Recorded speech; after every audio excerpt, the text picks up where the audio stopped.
అండి, welcome back to my channel.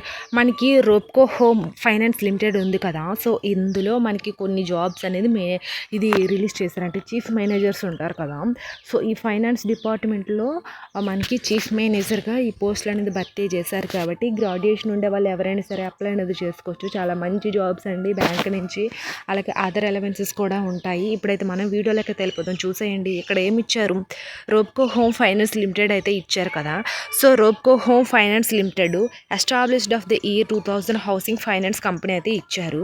So ఇందులో మనకి ఏమి ఇచ్చారు, recruitment for the regional collection manager for Pune region అయితే ఇచ్చారు.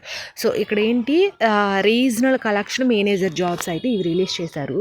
సో చాలా మంచి అలవెన్సెస్ అనేది ఇస్తారు అండ్ బ్యాంక్ యొక్క బెనిఫిట్స్ కూడా ఉంటాయి కాబట్టి ప్రతి ఒక్కరు కూడా ఈ జాబ్స్ అయితే అప్లై అనేది చేసుకోండి. అయితే నేను దీని గురించి ఎక్స్ప్లెయిన్ చేస్తాను. అంతకంటే ముందు మన ఛానల్ ఎవరైనా ఫస్ట్ టైం చూసినట్లయితే వీడియోని లైక్ చేసి షేర్ చేసి మీ వాట్సాప్ గ్రూప్లో షేర్ చేయండి. మీకు కాకపోతే మీ ఫ్రెండ్స్ అండ్ ఫ్యామిలీకి యూజ్ అవుతుంది కదా. సో వెంటనే షేర్ చేసేయండి. అండ్ మన టెలిగ్రామ్ వాట్సాప్ ఛానల్ లింక్స్ డిస్క్రిప్షన్లోనే ఒకసారి చూడండి, ఎందుకంటే అందులో డిఫరెంట్ టైప్స్ ఆఫ్ జాబ్స్ అన్ని కూడా పోస్ట్ చేస్తుంటాం. మీకు యూస్ఫుల్గా ఉంటుంది. వెంటనే మన టెలిగ్రామ్ వాట్సాప్ ఛానల్ కూడా జాయిన్ అయిపోండి. సో ఇక్కడైతే చూసేయండి ఏమి ఇచ్చారు ఇక్కడ, రీజనల్ కలెక్షన్ మేనేజరు జూన్ అంటే మనకి ఈ ఇయర్ 2025గా ఈ మనకి రిలీజ్ చేశారు. సో చీఫ్ మేనేజర్ పోస్టులు అయితే ఇవి.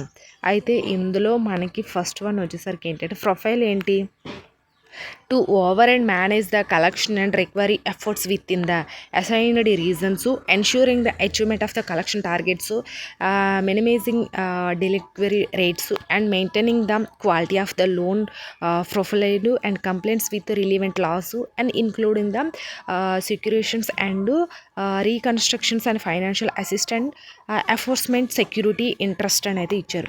సో ఇప్పుడు ఫైనాన్స్ డిపార్ట్మెంట్లో సమ్ ఇష్యూస్ అనేది వస్తాయి. సో అవన్నీ కూడా మీరు టైం టు టైం అన్నీ చేసుకోవాలంట and maintain with quality work అనేది ఉండాలంట. అండ్ ఎవరైనా లోన్స్కి అప్లై చేసేటప్పుడు అవి ఏంటంటే మీరు ఆక్యురెన్సీతో మంచిగా వాళ్ళకి ఆ లోన్స్ శాంక్షన్ అయ్యేటట్లు చేయాలంట. సో ఇట్లా చాలా డిఫరెంట్ టైప్స్ అయితే ఉంటుంది రోల్స్ అండ్ రెస్పాన్సిబిలిటీలో. సో అదొకటి మీరైతే చూసుకోండి. ఫర్ చీఫ్ మేనేజర్, సో ఇక్కడ ఏమి ఇచ్చారు, any graduation. So any graduation ఇక్కడ వీళ్ళకి ఫార్మేట్ అనేది ఇచ్చారు 10+2+3. అంటే ఎలా అంటే 10th ఇంటర్ డిగ్రీ ఆ క్వాలిఫికేషన్ ఉండే వాళ్ళే అప్లై చేయండి. సో బీటెక్ కానీ మెడికల్ డిగ్రీ కానీ అప్లై చేయడానికి లేదు. సో 10th ఇంటర్ ఈ ఫార్మేట్లో 10th ఇంటర్ డిగ్రీ చేసిన వాళ్ళు మేల్ అండ్ ఫీమేల్ అని ఎవరైనా ఉంటారు కదా. సో వాళ్ళు ప్రతి ఒక్కరు ఎవరైనా సరే అప్లై అనేది చేసుకోవచ్చు. లేదా అది కాకుండా మీరు పోస్ట్ గ్రాడ్యుయేషన్ చేసినా సరే అప్లై అనేది చేయొచ్చంట. సో అది మనకి ఇక్కడ వీలైతే అదైతే మెన్షన్ చేశారు. అండ్ నెక్స్ట్ వన్ వచ్చేసరికి మనకి ఇంకా ఏమి ఇచ్చారు, ఇక్కడ వీళ్ళు age not exceeding 38 years. So మనకి ఏజ్ 38 years మించకూడదని చెప్పారు. అలాగే relaxation generally 50 years of the age can considered based on commensurate relevant period experience deserving cases based on management descriptions అయితే ఇచ్చారు. సో మీకు ఈ రిలీవెంట్ ఫీల్డ్లో ఏమైనా ఎక్స్పీరియన్స్ ఉందనుకోండి, అలాంటి వాళ్ళకి 50 years పెట్టారు. 50 years మించకూడదు. లేదు మీకు ఎలాంటి ఎక్స్పీరియన్స్ లేదు, ఓన్లీ గ్రాడ్యుయేషనే ఉంది అనుకునే వాళ్ళు మీరు ఏం చేయాలంటే 38 years అనేది మించకూడదు. సో అదొకటి వీళ్ళైతే మెన్షన్ చేశారు. అండ్ నెక్స్ట్ వన్ వచ్చేసరికి ఏంటంటే ఇంకా చాలా అయితే ఇచ్చారు. ఇక్కడ candidates have a to specify in the biodata form for which positions they applying chief manager followed by the described locations అయితే ఇచ్చారు. Fluency in respective regional language, read, write, speak and Hindi, based English and must. So early joining the will be preferred అని అయితే ఇచ్చారు. So ఇక్కడ English communication మంచిగా వచ్చి ఉండాలి, regional language కూడా మంచిగా వచ్చి ఉండాలి. సో ఈ లాంగ్వేజెస్ అనేది బాగా మాట్లాడాలి, read and speak and write. So ఈ 3 ఖచ్చితంగా వచ్చి ఉండాలనేది వీళ్ళైతే చెప్పారు. And early joining will be preferred అనేది ఇచ్చారు. సో తొందరగా జాయిన్ అవ్వండి అని అయితే ఇచ్చారు. So candidates terminated by the any previous employer not eligible to apply. So ఈ రోప్కోలోన అంటే ఈ ఫైనాన్స్ డిపార్ట్మెంట్లో మీరు ఇంతకుముందు ఎక్కడైనా జాబ్ చేశారనుకోండి, మళ్ళీ ఈ జాబ్కి అప్లై చేస్తే నాట్ ఎలిజిబుల్ అంటాం. సో అదొకటి చూసుకోండి మీరు. అండ్ నెక్స్ట్ వన్ వచ్చేసరికి ఏంటంటే ఇంకా ఇక్కడ ఏజ్ రిలాక్సేషన్స్ కూడా 5 years అనేది ఇచ్చారు. అదొకటి job description. So roles and responsibilities కొన్ని ఉంటాయి కదా, tracking, controlling, delinquent and accounts under the buckets అనేది ఇచ్చారు. సో ఇవన్నీ మీరే చూసుకోవాలి, ట్రాకింగ్ చేయడం, కంట్రోలింగ్ చేయడం ఇవన్నీ ఉంటాయి మీకు. సో ఈ రోల్స్ అండ్ రెస్పాన్సిబిలిటీస్ అయితే మీరైతే ఒకసారి చదవండి. Key components of required.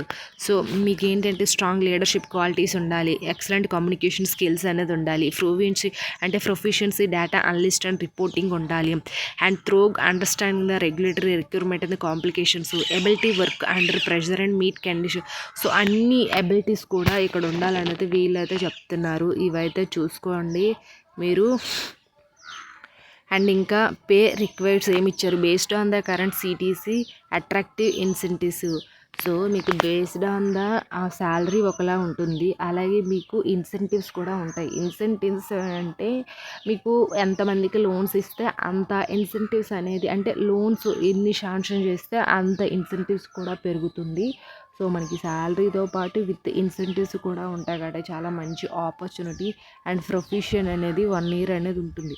So 1 year అనేది ప్రొఫెషన్ పీరియడ్ అంటే ట్రైనింగ్ పీరియడ్లా ఉంటుంది. ఆఫ్టర్ పర్మనెంట్ అనేది చేస్తారు. ఈ 1 year అయిన తర్వాత బేసిక్ ఒక ఎగ్జామ్ కూడా పెట్టే ఛాన్సెస్ కూడా ఉంది. సో ఆ ఎగ్జామ్లో క్వాలిఫై అవ్వాలి, అప్పుడు మీకు పర్మనెంట్ చేసే ఛాన్సెస్ అనేది ఉంటుంది. ఇక్కడ హౌ టు అప్లై ఉంది కదా, eligible candidates are requested to apply only as per the enclosed biodata format along with the NOC if applicable and with detailed CV అనేది ఇచ్చారు. Application shall be sent by the email, post, courier. Application sent without the biodata format will not be considered అనేది ఇచ్చారు.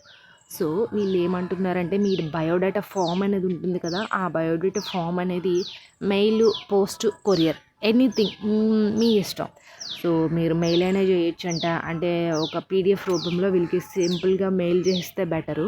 So courier, post అంటే delay అయినా అవ్వచ్చు, something ఏదైనా అవ్వచ్చు. So ఇది ఇక్కడ వీళ్ళు ఏదైనా చెప్పారు, కొరియర్ అయినా లేకపోతే పోస్ట్ అయినా ఏదైనా సరే మీకు నచ్చింది అప్లై చేయొచ్చు అలా అనేది చెప్పారు. అండ్ మస్ట్ షుడ్ మీ ఆ బయోడేటా ఫామ్లో అన్ని ఇన్ఫర్మేషన్ అనేది మీరు ప్రొవైడ్ చేయాలి. సో అదొకటి గుర్తుపెట్టుకోండి, ఎందుకంటే మీ బయోడేటాలో ఇన్ఫర్మేషన్ అనేది అంటే యాక్యురేట్గా లేకపోతే ఆ బయోడేటా ఫామ్ని విల్ నాట్ బీ కన్సిడర్డ్ అనేది ఇచ్చారు. చూసారా, విల్ నాట్ బీ కన్సిడర్డ్ అంటే అది రిజెక్ట్ అయిపోతుంది form. So that's why apply చేసేటప్పుడే చాలా నీట్గా చూసి అప్లై చేయండి. అండ్ నెక్స్ట్ థింగ్ వచ్చేసరికి ఏంటంటే అప్లికేషన్ ఈజ్ సెలెక్టెడ్ అంటే ఇక్కడ సమ్ ఇచ్చారు చూడండి, ఇదొకటి మీరు చదవండి. అండ్ ఇక్కడ వీళ్ళు మెయిల్ ఐడి ఇచ్చారు చూసారా, ఈ మెయిల్ ఐడికి మీరు సెండ్ చేసేవచ్చు అప్లికేషన్ ఫామ్ అనేది. సో కాబట్టి ఈ సింపుల్గా మీరు మెయిల్ ఐడికి సెండ్ చేస్తే బెటర్ అని నా ఒపీనియన్. సో ఇది అండి, పోస్ట్ అయితే ఈ అడ్రస్కి అనేది పోస్ట్ చేయాలి. ఐ హోప్ ఈ వీడియో మీకు ఇన్ఫర్మేటివ్ కూడా లైక్ చేసి సబ్స్క్రైబ్ కూడా చేసుకోండి. Thanks for the watching this video.